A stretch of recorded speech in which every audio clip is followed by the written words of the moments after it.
ஒரு வழியா Jananayagan censor board தீர்ப்புக்கான நாள் அறிவிச்சிட்டாங்க.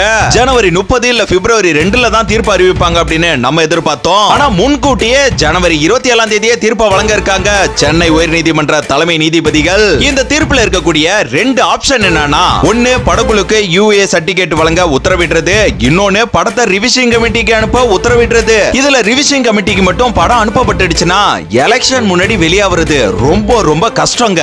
இதே படக்குழுக்கு UA சான்றிதழ் வழங்குற தீர்ப்பா இருந்துச்சுன்னா ஜனவரி 30 இல்ல பிப்ரவரி 1st வீக்லயே படத்தை ரிலீஸ் பண்ணிடுவாங்க.